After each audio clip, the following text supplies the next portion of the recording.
Hello, it's Alexandre Diboine. I'm a French artist, and today I'll be reviewing the Innovator 16 made by XP Pen. They were kind enough to send it to me for free under the condition that I review it. I'll try to review it as objectively as I can. I'll try to be as unbiased as I can. And yeah, let's get to it.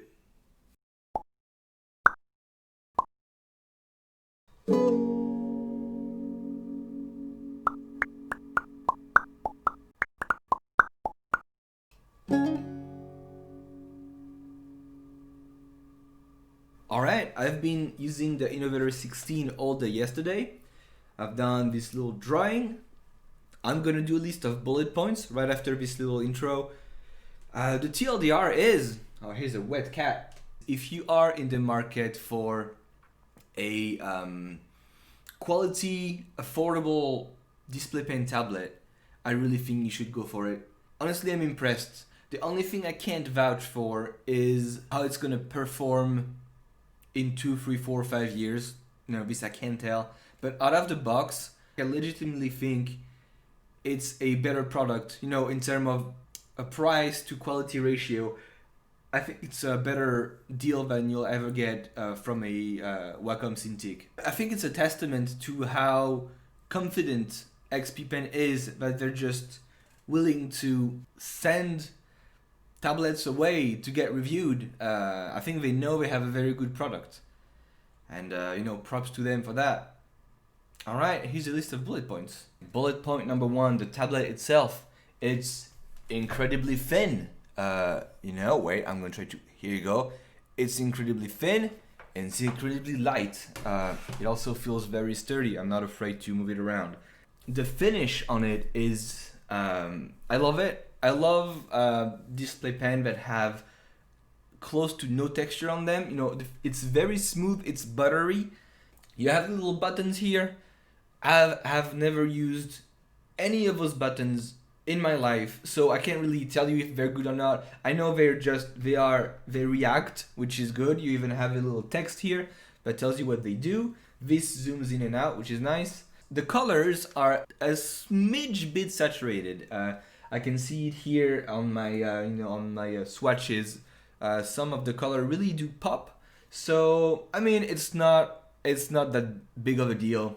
It's always a good thing anyway to double check your work on many screens. I have like 4 screens in that room that I kind of use to check things out, especially if I want to print. If you're just posting on the web, you don't care. Nobody has the same screens anyway. All right, let's talk about parallax. The parallax is great. It's about 0.5 millimeter, maybe even less than that. To compare it to my Cintiq 22, the parallax on the Cintiq 22 is between 1.5 millimeter to 2 millimeter of parallax, which it's a huge difference. To explain it for people who don't know what parallax is, it is the distance between where you're gonna, when the tip of your pen is gonna touch the screen and where it's actually gonna draw. There's always a small offset, and the difference here is so great that I actually had trouble getting used to having almost no parallax. My brain is so hardwired to compensate for huge parallax that I actually had a lot of trouble with it. But it's a good problem to have, don't get me wrong. So parallax is amazing. One last point that I forgot, it doesn't have touch. It's not a touch tablet. So if you're in the market for a touch tablet, that's not going to be what you're looking for. I personally do not like touch tablets in general, so I'm really happy that I can just put my greasy fingers on it and it's not gonna freak out. The pen, it comes in this little case, little pod. You unscrew it here and you get one pen. The pen itself is great. It's slightly lighter than a regular Wacom pen. I actually weighed it and it's 2 grams lighter, so it's 14 grams if you're really into these kind of things. There is no little eraser, which in my book is a win, because I have personally never ever used the little thing at the like, who has time to just do this when you have a keyboard? And I like that it's not here because it's one less thing that can break. The less movable part in your designs, the better. That means there's less place for braking. So the pen itself, the classic double click, right click, all customizable, which I love. If you unscrew the other end, you have 8 nibs, which I want to point out. When I bought my Cintiq 22 last year, it was 1,200 euros, and they give me 3 nibs. So I mean, you just can't compare. They give you a little glove. I mean, isn't that great? Wacom sure as hell doesn't. This is great for this kind of tablet if you have sweaty hands. Luckily, I don't. I have been gifted with incredibly dry hands, which is very practical. So I don't need it, but it's great that they just included it in the package. I think it's nifty. Side bullet point, the USB cables. It's one cable that you just have to plug in, plug out, that splits in 3. A power cable, HDMI cable, and a USB cable. So it's nice, less clutter, less cables everywhere. And also, the cables are labeled.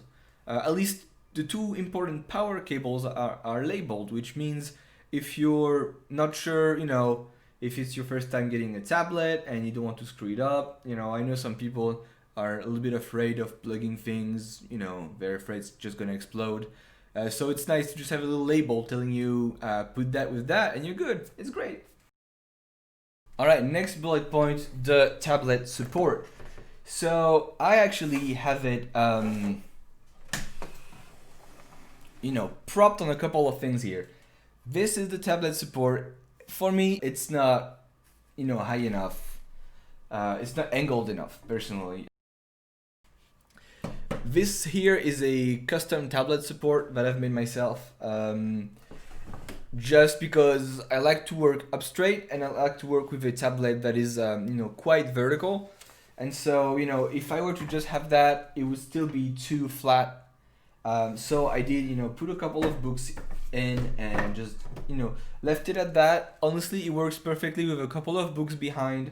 I've worked all day with it. They didn't shift. It's all quite sturdy anyway. It's not really a default. It's more of a personal preference stuff. This is just not angled enough for me. You have those little rubber pads that allow the thing to not slid, which is nice. You find 2 little rubber pads here as well, and you can just put it flat, put it in your bag. When you need it, put it there. Okay, time for some final notes and thoughts layered over some footage taken from my Twitch channel. It's the stream where I tested the Innovator 16. So if you want to see the full stream, I'll have it uploaded on my YouTube channel. You'll find the link in the description, as well as 2 links to buy the tablet if you're interested in it. And here's why I think you should be definitely interested in this tablet. This tablet has a lot of really good features, a lot of qualities for very few faults. To resume, the 2 faults for me are the stand, the support, which I'm not a big fan of. It's a bit too flat, but that's nothing that can't be arranged with a couple of books. And the screen that is a bit too saturated, but it's really not that big of a deal. The only one thing that I can't vouch for is how it's gonna handle itself in 2 or 3, 4 years. Again, I'm repeating myself, but other than that, I think it's a great deal, and I don't think you'll find a better deal, especially if you look at Wacom. Wacom has been getting worse and worse, and it's good to finally see some companies, getting in the market and, bringing some healthy competition. So that's it. That's my review. It's up to you now to see if you want to buy it or not. Go check some other reviews, and remember, there's always an alternative to Wacom, and I think XP Pen is a very good one, especially the Innovator 16. So have a good day, and see you later. Bye bye.